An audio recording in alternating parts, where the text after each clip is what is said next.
Everyone, mister Mrs राय के blog में आपका स्वागत है। कैसे आप लोग? आई होप आप लोग अच्छे होंगे। आप लोगों की दुआ से मैं भी बहुत अच्छी हूँ। तो आज का ब्लॉग है स्पेशल और ये पार्ट बाई में आएगा क्योंकि बहुत लंबी है मेरी स्टोरी अब तक की जर्नी। और ये जर्नी मैं शुरू से बताना चाहूँगी कि कैसे एक मुस्लिम घर की लड़की जो अपने मम्मी पापा के बहुत करीब थी, करीब है और करीब रहूँगी, उसे कोई नहीं निकाल सकता, है ना। तो कैसे एक हिंदू लड़के से इतना प्यार की कि इसके साथ प्यार, शादी, लड़ाई झगड़ा, फिर भी 9 साल एक बेबी क्यूट सा, कैसे पॉसिबल, कैसे हमने अपनी एक लव स्टोरी को इतना प्यारा बनाया, है ना। तो मैं हर एक चीज़ आप लोग से शेयर करना चाहूँगी। तो मैं मैं एक बहुत छोटे गांव से बिलोंग करती हूँ, रांची, झारखंड, हजारीबाग। अब मेरा एक बहुत अच्छा फैमिली था। पहले मैं फैमिली के बारे में आपको इंट्रो दूंगी, है ना, कैसा था कैसा नहीं था। उसमें मेरे पापा, मम्मी, मेरी बड़ी बहन, मैं और मेरा एक छोटा भाई। मेरा भाई बहुत छोटा था क्योंकि 11 साल की गैपिंग थी। तो मेरे पापा मम्मी जो थे, हम 2 बहन हैं। 2 बहन में बहुत डिफरेंस है। मेरी बहन ऐसी है तो मैं ऐसी हूँ। सोच अच्छी है बट डिफरेंस है ना। तो मेरे को क्या है ना, मेरा भाई जब नहीं था तो मुझे बहुत शॉर्ट बाल लड़कों की तरह मैं रहती थी, छोटा सा। तो इस वजह से मैं हमेशा वेस्टर्न वगैरह ये मुझे बहुत अच्छा लगता। और मेरी बहन हमेशा सिंपल ही रहना पसंद की है। मेरे लिए बहुत कुछ करती थी, ये ले लो वो ले लो, ऐसा फैशन है, लेकिन खुद के लिए वो सिंपल ही रहना पसंद करती थी, जो आज तक है। तो ऐसा हुआ, मेरे पापा एक सरकारी कर्मचारी हुआ करते थे क्योंकि मेरे पापा इस दुनिया में नहीं है, ठीक है, इसलिए मैं हुआ करते थे की बात कर रही हूँ। मेरे पापा एक हेड कुक थे, कुकिंग का काम करते थे, बहुत टेस्टी यम्मी खाना बनाते थे। लव यू पापा, आई मिस यू ऑलवेज। आप जहाँ भी रहो बहुत अच्छे से रहो। मेरे पापा एक बहुत दयालु, बहुत एक सीधा साधा सिंपल एक इंसान थे जो अपने फैमिली के लिए जिया करते थे। उनको ये भी नहीं मालूम था कि मेरे अगल बगल में पड़ोसी कैसे है क्या नहीं। बस वो अपने 3 बच्चे, अपने बीबी, इन लोगों में ही उलझा रहा करते थे। मेरे पापा का थोड़ा माइंड डिस्टर्ब हो गया था। क्यों हुआ था, कैसे हुआ था, नहीं बता सकते क्योंकि आज तक हम भी नहीं जान पाए। इस दुनिया से पापा चले गए लेकिन आज तक उनकी बीमारी के बारे में किसी ने नहीं बता पाया, क्या था क्या नहीं था। मेरे पापा का सिर्फ काम था और को मतलब जाते थे वो काम पे, काम से घर, घर से काम, बस। क्योंकि उनके शरीर में बहुत ज़्यादा पेन रहती थी, नहीं इच्छा करता था उनको जीने का। हमेशा बोलते थे मैं मर जाना चाहता हूँ, ये वो।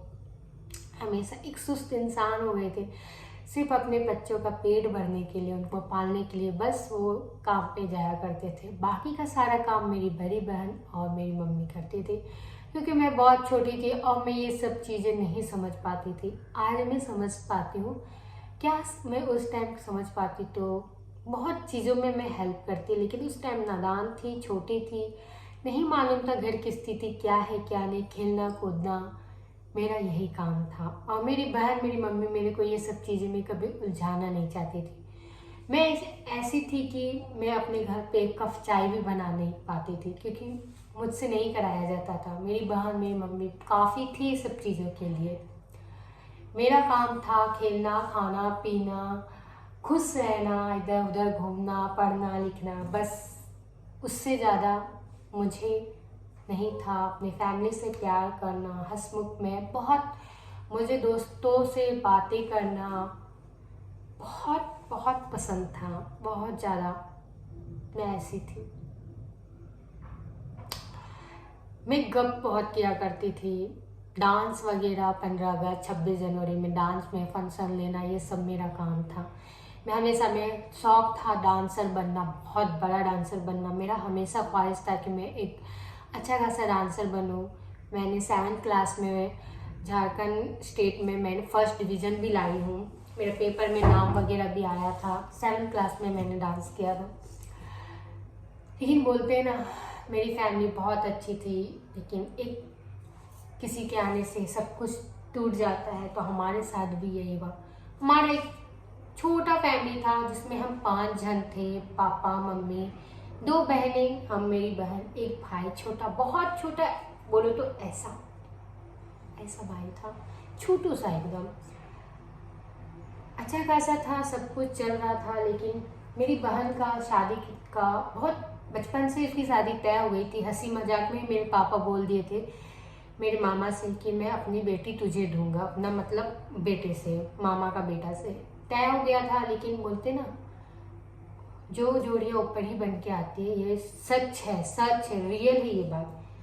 जहाँ हर कोई जानता था, छोटे से छोटे, बड़े से बड़े, की मेरी बहन की शादी मेरे मामा के बेटे से होगी, हर कोई ये बचपन से जानता था, हर एक इंसान। ऐसे ही में मेरे पापा की तबीयत खराब रहती थी। तो एक टाइम था मेरे पापा की तबीयत बहुत खराब हो चुकी थी, बहुत ज़्यादा। बोलते ना, दवा दुआ सब करते हैं जब घर पे मुसीबत होती है। तो मेरी मम्मी ही ऐसे हर एक दवा भी करती थी। सिर्फ मेरे पापा नींद का दवा ही लेते थे। कभी मतलब डॉक्टर के पास दोबारा, अगर नींद की दवा चल रही है तो आपको रेगुलर दिखाना पड़ेगा, लेकिन मेरे पापा जाया ही नहीं करते थे, बहुत ज़्यादा। मम्मी मनाती थी। अब बच्चे तो नहीं थे कि उनको गोद में उठा के हम लेके जाए, जाते ही नहीं थे। तो ऐसे ही एक टाइम ऐसा था कि मेरे पापा जंगल में, ऐसा उनका माइंड हो गया था, काम पे नहीं जाते थे। मैं बहुत छोटी थी और जंगल में चले जाते थे, घर नहीं आते थे। जंगल में मेरे नाना, मेरी मम्मी घूम पूरा खोज के ढूंढ के लेके आते थे, ऐसा था। मेरे पापा ने अपने सरकारी नौकरी में अपने 4 भाइयों का हर एक चीज़ बनाया, घर द्वार, ये सोच कर कि मेरे अपने हैं। लेकिन वही अपनों ने मेरे पापा का माइंड खराब किया है, क्या क्या नौकरी लेने के लिए, कि मेरे पापा ने जितने भी जमीन घर थे सब उनके नाम हो गए। मेरी एक चाची ने ये बोलकर, मेरे को आज भी याद है वो चीज़ें, आप विश्वास करो ना करो वो, लेकिन जिसके घर पे होता है वो आई थिंक विश्वास जरूर करेंगे। मैं बहुत छोटी थी, आई थिंक मुझे लगता है मैं 6 या 7 साल था मेरा, हाँ 6 या 7 ईयर की थी मैं। मेरी मम्मी मुझे लेके गई थी कोर्ट, सबसे पहला कोर्ट में उस टाइम गई थी, कोर्ट कचहरी। और यहाँ पे मेरी चाची ने, मेरे पापा ने मेरे मम्मी के नाम पे घर, 2 तल्ला घर बनाया था। मेरे पापा का ऐसा माइंड कर दिया गया था, उसमें हमें कुछ लोगों से पता चला था, चाहे मौलाना बोलो, ओझा बोलो, जो भी, कि ये फालना इंसान ने आपकी, कोई अपने ने ऐसा ऐसा किया। हमें फ़ोन करके धमकी दिया गया, अगर तू अपने पति को, मेरी मम्मी को, अपने पति को अच्छा करना चाहती हो, एक हाथ से ताबीज़, एक हाथ से तुझे अपना घर मेरे हवाले करना पड़ेगा। मेरी मम्मी बोली, लाइफ में घर बहुत सारे मिल जाएंगे, बहुत ज़मीन जायदाद मिल जाएंगे, अपना पति हो तो वो बहुत बढ़कर है ना। मेरी मम्मी मुझे लेके गई और एक हाथ में, मुझे आज भी याद है वो चीज़ें, एक हाथ से मम्मी ने साइन किया अपना घर उनके नाम पे, और एक हाथ से ताबीज़ दिया गया, और ताबीज़ पापा को पहनाया उनाया। और कब ठीक हुए देखो मुझे उतना ध्यान नहीं, मैं बहुत छोटी थी। लेकिन बोलते ना, कुछ कुछ चीज़ें आप लोगों को बहुत माइंड में वो बैठ जाता है, तो मेरा माइंड में ये बहुत ज़्यादा बैठा हुआ। तो अच्छा खासा फैमिली था, सब कुछ ठीक था। लेकिन एक टाइम फिर ऐसा हुआ कि मेरे पापा का फिर से 6-7 साल के बाद, हाँ 6-7 साल के बाद की बात कर रही हूँ मैं, इतना साल सब कुछ ठीक था, सब चीज़। पापा जब बस जॉब करते थे, जॉब से घर, बस यही था, वो नींद की गोली में ही रहते थे, ऐसा बोलो आप, ठीक है।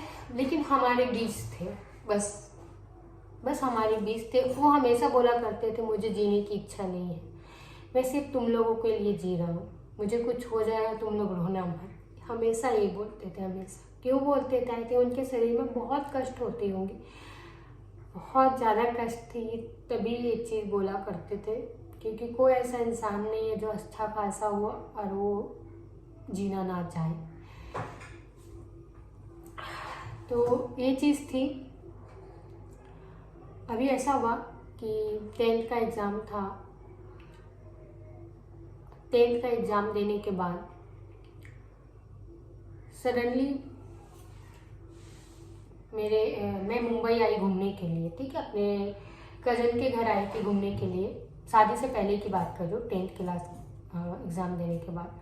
अभी मैं अपनी लव स्टोरी शेयर नहीं कर रही हूँ। तो जैसे मैं 10th का एग्ज़ाम दी, इधर आई,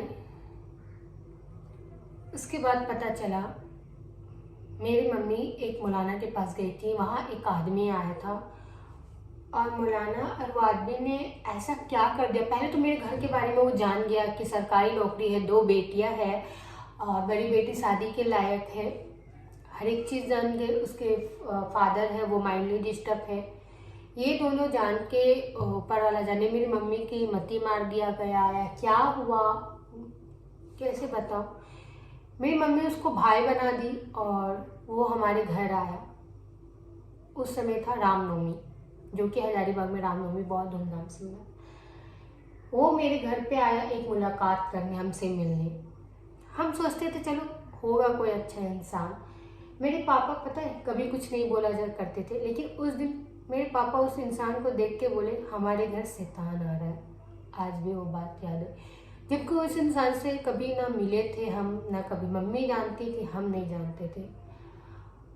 वो इंसान के आते ही ऐसा हुआ कि उसने इतने सपने दिखा दिए, इतने सपने, बोला जाता ना, बहुत ज़्यादा मम्मी के पास फेंक दिया। मेरे पास ये है वो है, मैं दुबई से आया हूँ, मेरे 9 लाख का घर है, ये वो सब करने के बाद तब तक मामा हाँ मैं अमन को स्कूटी सिखाऊंगा, मेरे बारे में ये वो सब कुछ हुआ ऐसा वैसा। फिर उसके बाद हम लोग बोले कितनी, फिर वो चला गया। मम्मी को बोले मम्मी कहाँ से तू लेके आई थी, कितना फेंकूदास है ये वो, कितना फेंकता है, बातों से ही लगा। मम्मी नहीं रे ऐसे ही वो मौलाना के पास जाते हैं ना तो ऐसे ही बात करता है, मामा लगेगा तेरा भी, चलो ठीक है। लेकिन फिर वो इंसान का क्या हुआ, मैं आ गई मुंबई। सडनली क्या हुआ क्या नहीं हुआ मुझे नहीं मालूम।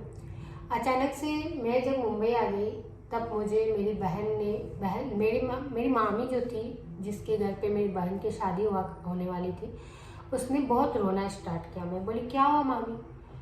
तो क्या मेरा बोलना, मैं बोलती बहुत हूँ, मैं अगर कुछ किसी, आज भी मेरी वो आदत है, जहाँ जुर्म होता है मैं सामने वाले को नहीं पहचानती कि वो मेरा सगा है कि क्या है, मैं बोल देती हूँ, चाहे वो अच्छा लगे खराब। अब मेरी बहन की आदत थी वो बोलती नहीं, वो बोल नहीं पाती है। तो पता चला कि मेरी मम्मी बोल दी कि तेरे बेटे से शादी नहीं करूँगा। मेरी बहन लवली नाम है, उसकी शादी कहीं और रिश्ते लगा रहे। तो मम्मी को फिर मैंने फ़ोन किया, मम्मी ऐसा ऐसा सुन रहे, मामी रो रही है बहुत, क्या हुआ क्या नहीं हुआ। तो मम्मी बोली हाँ लवली रेडी है शादी करने के लिए। तो मैं बोली पक्का। तो बोली हाँ। तो मेरे को लगा कि हो सकता है, अब वो एज में बहुत बड़ा था तो मेरे को थोड़ा बहुत ठीक नहीं लगा। फिर मैंने अपने बहन से बात की। मेरी बहन बहुत रोने लगी, अमन तू जल्दी आ जा, मैं ये शादी नहीं करना चाहती। ये हुआ। फिर ऐसे ऐसे फिर मैं बोली अच्छा ठीक है, मैं तब तक ये शादी मेरे बिना रहते हुए ही होना ये लोग करना चाहते थे। क्या था गेम क्या नहीं था, बहुत गलत था वो, आज तक हमें नहीं मालूम। फिर उसके बाद मेरी मम्मी,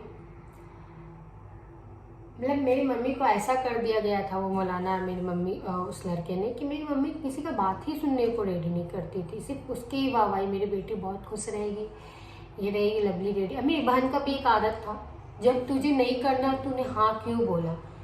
अगर माँ बाप गलत कर रहे हो तो उस चीज़ को रोको यार। जरूरी नहीं है कि कभी हमेशा माँ बाप सही हो, कभी कभी उनसे भी गलतियाँ हो सकती है ना। और अगर गलती होती है तो हर एक बच्चे को समझाना चाहिए अपने माँ बाप, डर के नहीं रहना चाहिए कि मम्मी पापा मैं कैसे बोलूँ।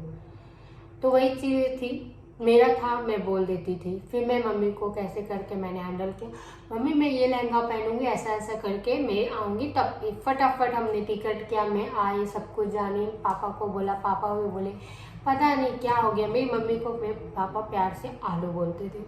बहुत कुछ होने के बाद फिर मैं अपने बहन से कबुलवाई मेरी मम्मी के सामने, बोली ये रिश्ता नहीं होगा तो नहीं होगा कैसे भी करके। फिर इधर मेरे मामा का जो बेटा था उसने बोला मैं शादी मैं भी नहीं करूँगा। फिर वहाँ पे हमने किया कि जहाँ पे रिश्ता लगा था मामा का, सडनली बोला जाता है ना, छोड़ो उस इंसान को तो बोलना ही नहीं मामा का बेटा को, मुझे उसने भी बोल दिया मैं नहीं करूँगा। तो ठीक है, दूसरे लड़का, फिर 2-3 जगह लड़के देखे उसके बाद मेरे जीजा जी से रिश्ता तय हुआ। अच्छा इंसान थे और मेरे जीजा जी बहुत अच्छे इंसान है। बोलते हैं ना, जो होता है अच्छे के लिए होता है, जो किस्मत में लिखा होता है उसे कोई नहीं बदल सकता। जिस इंसान से, मेरे मामा के बेटे से शुरू से मैं जब से छोटे यही सुनते आई हूँ कि मेरे जीजा जी वो बनेंगे, उसने मुकर गया। किस वजह से, शायद अगर बोला जाता जो होता अच्छे के लिए, अगर वो सामने वाला इंसान जिसको मेरी मम्मी दामाद बनाना चाहती थी वो नहीं आता तो मेरे मामा का बेटा का असलियत नहीं पता चलता कि वो शादी नहीं करना चाहता था। अगर मेरी बहन की शादी उस लड़के से हो जाती, मामा का बेटे से, तो भी ये एक अफसोस होता, शायद वो भी अपने माँ बाप के कहने पे कर रहा था शादी, है ना। तो जो होता अच्छे के लिए होता। आज मेरी बहन खुश है, थोड़े में है लेकिन खुश है, अपनी लाइफ एंजॉय कर रही है, उसके 2 बच्चे अच्छे खासे। तो ये हो गई। अब वो आदमी के आते हुए मेरे घर में ऐसा तहस नहस हुआ, हमारा हर एक चीज़ वो जान गया, कितना बैंक बैलेंस है, क्या है क्या नहीं। एक तो मेरे दादी घर के लोग सब कुछ उड़ा लिए, घर जायदाद में हमारे बहुत सारे, हमारा ज़मीन जो था वो रेलवे के पास था, यहाँ पे आज अच्छा खासा ट्रेन ट्रैक बना है, आज वो बिकता तो करोड़ों में बिकता, ऐसा था, लेकिन सब ले लिया, कोई अफसोस नहीं। चलो, पापा के रहते हुए बहुत मुंबई में हमने ट्राई किया घर लेने का, लेकिन वो भी नहीं हो पाया। बोला जाता है ना, जब तक किस्मत में नहीं है तब तक नहीं मिलेगा। गवर्नमेंट जॉब करते हुए भी आज हमारा घर नहीं है मम्मी के पास। तो ये चीज़ तो चलो हुआ। फिर उसके बाद मैं अपनी स्टोरी साइड आती हूँ कि कैसे मेरे हस्बैंड की स्टोरी स्टार्ट हुई। नेक्स्ट ब्लॉग में पार्ट 2।